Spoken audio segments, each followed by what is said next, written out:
Hello, everyone, and welcome back to Queer Arcana. This is the last chapter of this particular series of home sessions. It has been a ride, and before I go to the recap again, let's hear it for these announcements. First, our Patreon. Patreon is the platform that makes a part of the show possible. So it would be really nice if you could find the time to check if you'd be up for donating. That would help us a lot. We also have the live stream, and last week we had the first episode of the live stream. So if you missed that, you can check back some of the clips on our Twitch and catch us again Sunday Amsterdam time at 7 p.m. So then we're gonna broadcast again. Also, our Discord, if you want to get to know us better, you can live chat with us over there, get some behind the scenes information, and share your art. Let us know what you're doing, how you're playing D&D. We're always very interested getting into contact with you guys. So that is that for the announcements. Last time, during chapter 6, we went to Eclaire's house, the Mavis Mansion. And we found out that it's a very particular family. And they found some war secrets. There was a lot of shenanigans with cats and ink. They stole a big family heirloom. So exactly as we expected, of course, of this chaotic bunch. So the next chapter that you're going to listen to now, we're just gonna find out how they're gonna make their way out of this mess. You see a raised pedestal with on the floor like this insignia of a rose, and then a huge throne made of marble in which sits a very strange looking man. He's almost sitting limply, stoically in this gigantic throne that stands at the center on this raised platform. He has this long, grey-white beard that reaches to his knees almost as he sits. His back seems crooked almost as he sits uncomfortably, which you can see vaguely through his immense dark emerald robes, adorned with countless military insignias and medals, and around his neck, crowning his long white beard, is a golden medallion with a red gem at the center, which rises and falls as he heaves slowly each couple of seconds for another breath, almost like he's continuously dying. And to you, Maru and Jessica, he seems intimidating and simultaneously sad character. But to you, Eclaire, you recognize him as your father, Magnus Mavis. And to his side stands a woman, which you also recognize as Cornelia. An absolutely beautiful woman in her lion's mane of hair done up. But she seems to be graying more than you realized. Around her neck, she has this huge pearl necklace, and she has these warm brown eyes, almost the antithesis of what this man in this throne is. And she exudes this homely feeling towards you, but she looks very surprised as you all enter. And Cornelia doesn't say anything, she just stays eyes open. What do? You still hear the footsteps behind you. I walk towards them. Mama, Papa, I'm back. You've returned. I've got to talk to you, and Mama, I've met some witches. You see the woman's eyes open in shock. Oh! As you say witches almost, the man, kind of his glassy eyes, is looking away towards you, slowly try to focus in on you, but it's like he's on death's door, which he has been for most of your life. As he kind of looks towards you, and he's actually. Witches. And Cornelia kind of goes closer to him and says, "It's all right. Eclaire, I'm very happy to see you, but what is going on? You haven't filed an official desire to meet with us. Where have you been? We've all heard all sorts of terrible news. And now you start to talk about witches." You see then, coming behind you, flanking Corin and Hadrian, who, wearing their immaculate robes, kind of put their arms across and are now flanking you behind so you can't leave the throne room. They're twins, clearly, but one is very much larger than the other. Hadrian kind of towers over everyone in the room. He's nearly 2 meters tall and is heavily muscled. His eyes are steely and cold, so you instantly recognize who he is. But he yet reveals a sort of deceptive charm. He wears this long black coat with an emerald-shaded chainmail underneath, and is not holding any weapons. Besides him is Corin. Wait, I'll show you the art right now, because the rest will also see this. They're like Mr. Darcy. Yeah. These are the twins. Oh. This is Corin. Oh, So this is a smaller one. This is Hadrian, I think which I'm is staying extremely here. large. I know, right? Yeah, they're quite handsome. They're They're hot, wealthy, and strong. take Virgo. Next to Hadrian is walking Corin, who's the smaller and more studious, it seems, of the two. And Corin is by no means diminutive. He's still built like a fencer, sort of. He has windswept blonde hair that kind of cradles his face almost perfectly. And he has, as well, a tasteful blonde mustache. He wears a dark green coat with a black studded leather vest underneath, and he has his hands in his pockets. I'm putting Virgo Cat partially in my robe so I can have my hands free to cast spells. I'm sorry I couldn't get any message towards you. I'm all right, thanks to these witches. They gave me food, and You see Magnus kind of heaving for air, almost like he's inhuman in a moment, and then goes towards Cornelia, who kind of listens, her ears to his mouth, almost as if that's the only way you can still understand him. And the only thing you hear is him saying sullied, almost like something has been sullied. And Cornelia kind of looks up and says, "But we just don't understand, Eclaire. We've heard certain things, and we fear for what you've brought upon this house." You see, as Magnus kind of looks around, his eyes are glassy, and as they kind of seem to focus on you, you see them almost shift a bit in the light, almost like there's some magical essence to Magnus as well, and he almost recoils a bit and says, "Wishes were nil." And Cornelia puts hands on Magnus' shoulder again and says, "Why are they here? Eclaire, why have you brought them into our home?" these people brought me back. When you say that, you hear from behind the two brothers start entering the gigantic room that you're now standing in, and they grinningly walk from behind you. What we're trying to convey here is that we've had the lovely pleasure of meeting Eclaire, and when we met her, we were all in a little bind. And Eclaire told us she really wanted to go home. Well, and Cornelia kind of looks towards Mavis and doesn't get any sort of reaction, and pauses for a moment and says, "Well, of course we'll do that. Kin is kin. Eclaire, darling, please, serious. You can come back. It is fine. I will make sure no harm befalls you, my daughter. But stop this nonsense and just come home. You're gallivanting with these sort of individuals that are far from your home. You know it. Why would you want to save them? We've a good name and reputation. The best of all, why sully that with one of these people that you don't even know?" Mistress, of course you are right. But they are kind-natured, although their ways are strange. I understand the gesture, but there's a lot at stake here, Claire. Something grand is coming, I've been told. It is coming our way. The Emperor has requested that we stand alert. Surely he will want your aid in what's to come. We'll make sure that when that happens, and you do accept, as will happen, all will be forgiven, won't we, Magnus, dear? And Magnus kind of slowly nods as well. Of course, mistress.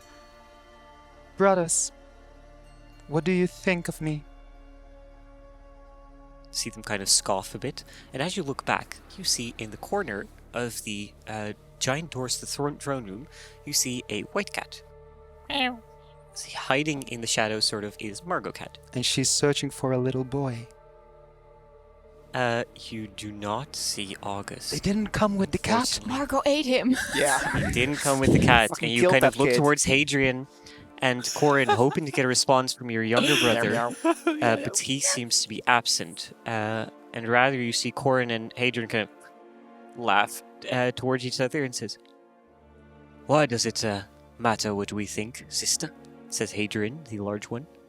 "This seems a rather simple, uncouth solution," We heard that you made quite a mess of things, Eclaire. says Corin. You had one simple job. You're basically just a human coach wreck hanging up stuff and you couldn't even do that. Now hold on. Oh, I will not. Thank you very much. You will.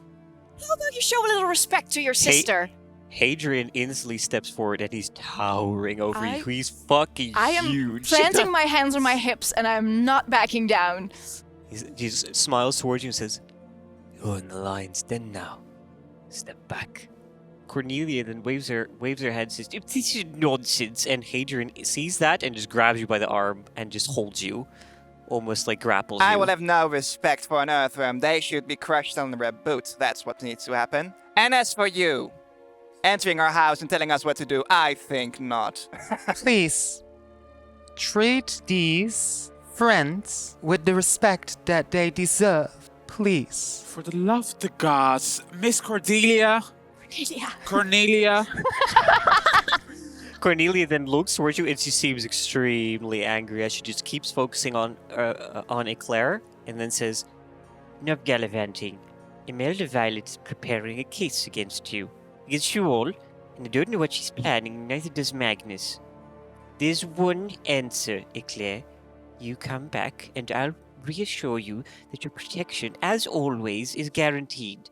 To let these people go." Well, frankly, seems like we're somewhat in a similar bind.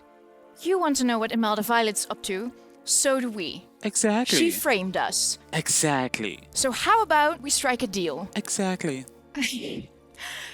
Let us help you, and you help us. We can help you find out some things about Imelda. Hadrian kind of steps forward a little bit to let you go, and then says towards Cornelia, after bowing very courteously for one moment, says, "Mother, I mean, I can't unsee them in the ranks as well, but maybe it could be useful in what's to come." And then turns towards you, Eclaire, kind of looking down and says, "You know war is coming, and you will play a part." Yes, you will work for the Empire. Yes. Well, it sounds like a war is coming. I mean, isn't he a little bit right? He looks strong and wise enough to know about these things. And I go to the big guy, just give him a little shoulder. Adrian does not respond positively at all. Listen, I believe we all want the same thing here. We want to prevent this from getting out of hand. We want Do not even insinuate that we are equals. I'm not insinuating we are equals. I think at that moment Magnus will sort of as he heaves a long breath, you feel the room slightly tremble, and Magnus doesn't have active magic or something, but he's a beacon for it in a sense. And as he does, everyone shifts, and you see the twins instantly kind of regain their composure as if called back as dogs, as guard dogs. Cornelia kind of stands there as well, and everyone's extremely tense. And Cornelia says, "Magnus wants you all out. You can think about a proposal, Eclaire, but soon you'll have to make a decision. There's something great coming and you will be needed. Do that, and we'll make sure that you are excused. Alright?" All right, Mama. You see her almost breathe a sigh of relief as you say that, and then she nods towards Hadrian and Corin, who kind of look upwards and then stand back one step.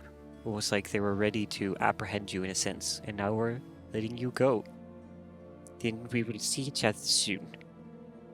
And I do hope that you make your decision with wisdom, as we've taught you. Brothers, we are siblings after all. We do quarrel. But from this moment on, if you try to hurt me, I have learned that I, although I might be weak, may strike back. See Hadrian kind of cock smiles, almost as if, "Come at me." Claire, they might not listen, but whatever happens, we're here. Yeah. Jessica does not know about that. I'll say That love is very conditional.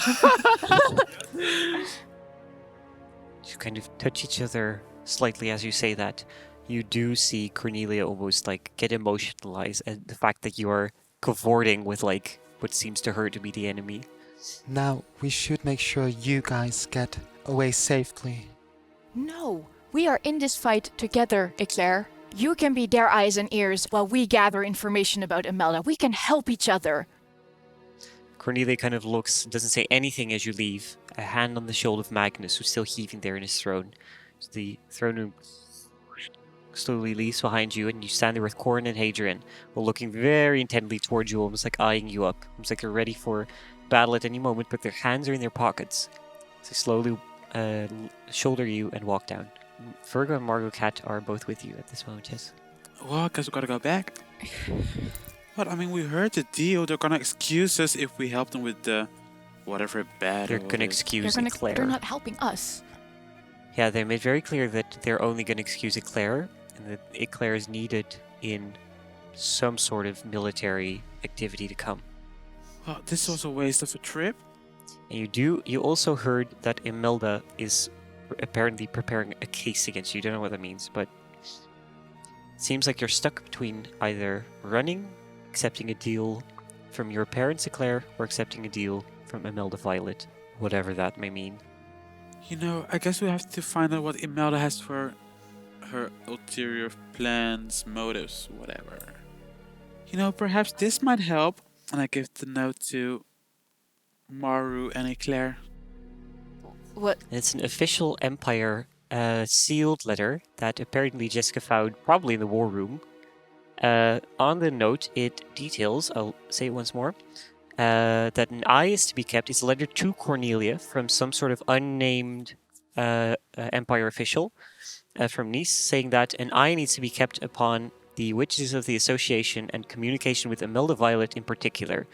There's some sort of distrust, and Imelda's request for the rollout of the Forge Fleet project has yet been denied by Emperor Solidor I, and she is being monitored for further transgressions of her positional duties as head of the association.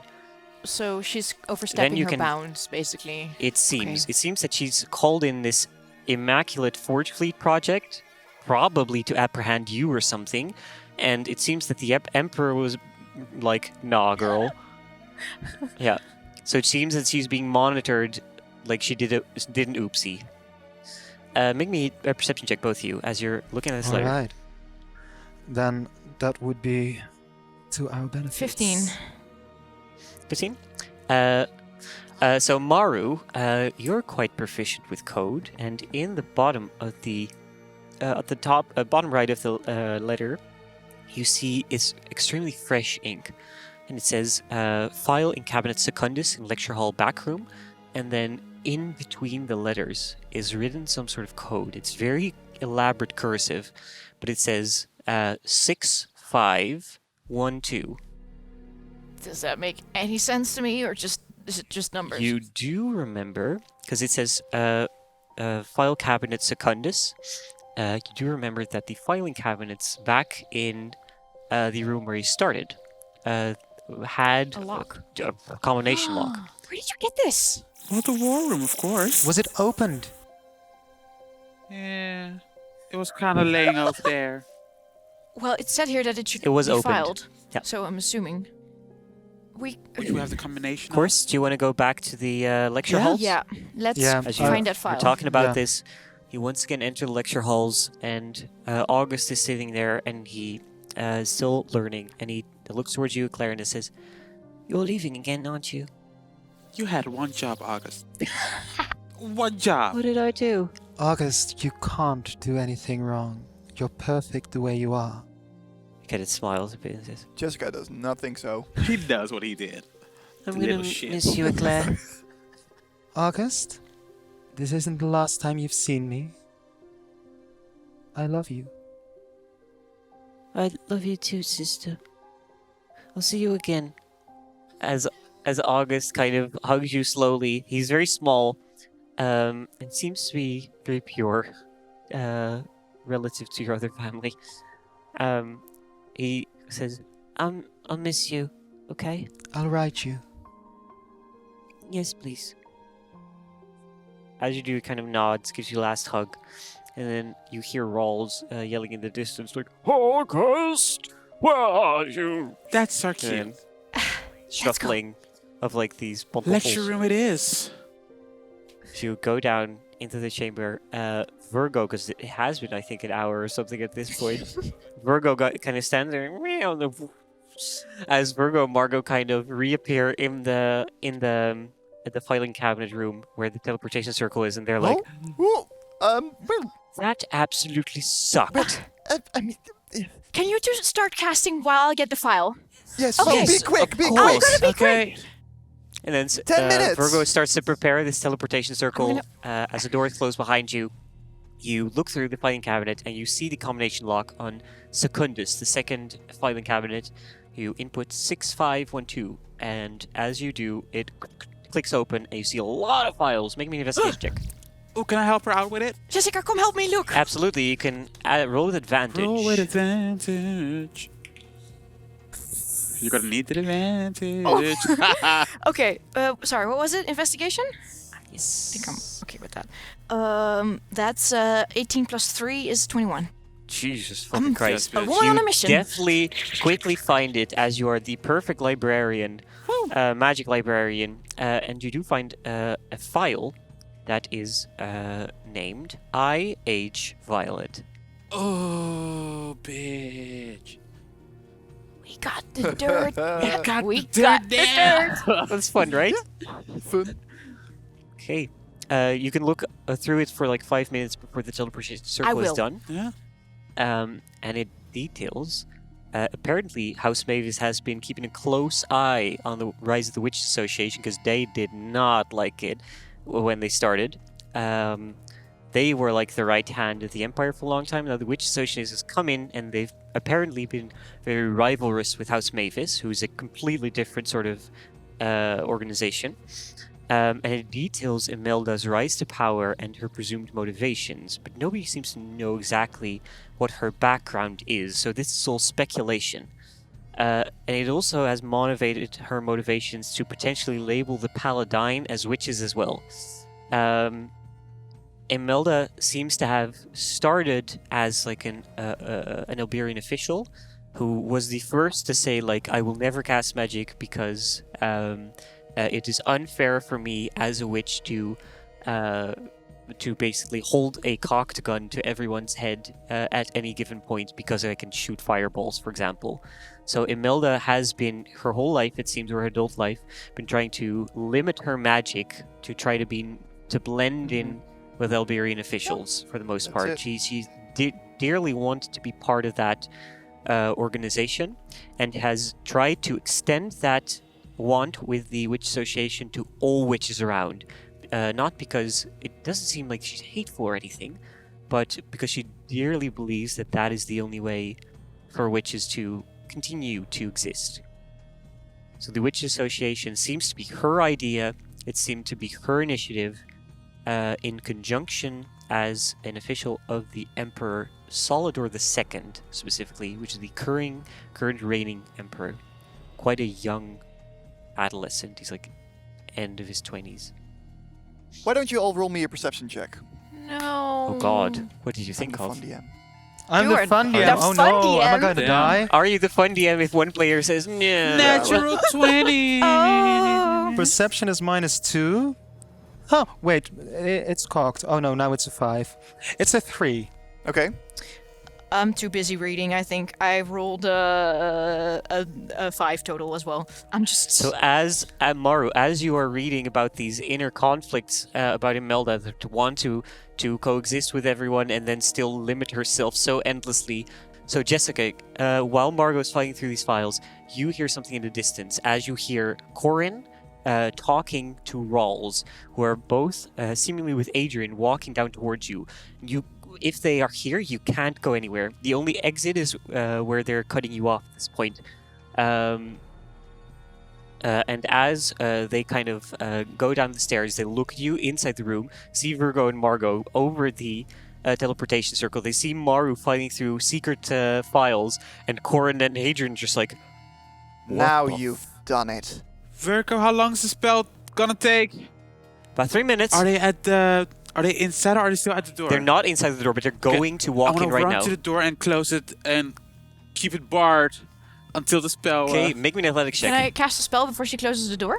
Absolutely. Okay, hang on. Let me... Eclaire, tell your friends to stand down. Quite 15? this instant. 15. You just managed to beat Corin. You need to Corin- stand as you- down, people. What are you gonna stand cast, Maru? down. Before she closes the door, the one that's the one that tried to grapple me, Yeah, Hadrian, the large one. he's wearing armor, right? He's wearing chainmail underneath I his could coat. Oh, that's cast hot. heat metal on that, right? Yeah. Sure, yeah. I'm just gonna cast it, but mostly I'm gonna just distract him. I wanna cause a scene Okay. before she So closes the door. you take like 50% of the spell as you put it off, and it doesn't do any damage, but you feel it as you see him kind of hamper. Corin still rushes forward to the door, and then again, wham, gets the door slammed in his face. Damn it! You try and put it back as you try to keep Corin back. Corin's not the strongest; he's more dexterous than Hadrian. you. As Hadrian is What's still the matter? on the ground, What? as you see him kind of Witches! Witches, I and knew you it! see Don't this- hurt my you family. steam kind of go through. Virgo then looks back, it's like, Jesus Christ, and then casts Arcane Lock on the door. Because she does have that prepared. As a on the small, sheet. you hear from the side, you hear the wailing as a small army of spirit guardians starts pounding on the door, and you hear the wood crack very slowly. The arcane lock does reinforce sort of the door a little bit with magic, but now at this point it's a magical contest, and you hear sort of the wailing of long-forgotten spirits, sort of barrage against Virgo's spells. Virgo is like,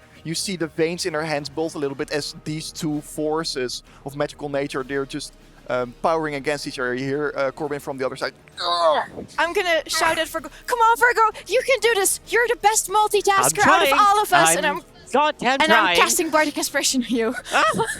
Just in case. Virgo's gonna roll an Arcana check. Plus 86. Woo, that's a very good. Roll a 6 on the Inspiration, which is then a 25 Yes! Arcana check. And as you do, you see these forces, this radiant emerald light kind of coalesce against this and beat against this purple shield of the lock on the door as you look towards the circle. It's almost done. It's almost done. It's like waiting for a download to finish. And as you're standing there, you're like, come on, standing in the circle. And the door handle swoops open. As you do, you feel your feet being pulled again once more. Your stomach goes, See ya. and No! as Hadrian walks in the door again together with Corin, they kind of scream at you as you disappear and then are back in the study of the LaVornes Mansion. Oh. Kind of soot goes everywhere in the room. Yeah. And that's where we're going to end the session. Woo! Okay. Wow. Yeah, so we That's learned a good, lot yeah. about Eclaire this episode. Yeah, I was so well in the second home episode. I was making the decision which side will I choose, and now that both sides are still open, I'm like, okay, I think Eclaire after 5 days with these witches will have a different understanding about witches and elves. But I don't know if she. Families kind of shitbags, aren't they? Oh my god, Mama I was was so... quite loving still. Yeah, I think that's like the gaslighting experience. That, like, your dad was always like the strict one and the terrible one, and your mother was like, no, but it's okay, kind of like... Yeah, but I was writing that family dynamic, especially the arc seed Yeah. part, about your dad having like 100 children. Yeah. Just having like 6 wives, and I almost puked 6 times when I was writing that. well, Even- they don't know that there were 6 wives, of course. What do you They guys do. think is going to They happen don't. during the live show? Oh, they don't know. Where are we going now? It's still in a precarious situation. They have a big decision to make. I think we need to take a beat to discuss that. The three of us, what we're gonna do in the live show.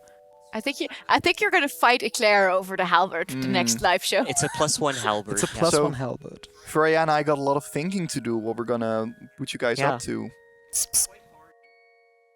Big chums. Thank you all for listening once again to Queer Arcana, to this home session, and I guess we'll see you at the live show. Yay! Oh the my live god! show. Shall we all do So the It's curious. Crazy together? Yeah. As in 3, 2, 1. It's crazy! There we go. That's the end. Hey babes! Before you continue watching, don't forget to like, subscribe, and check out our Patreon, where you can help us develop this crazy show further.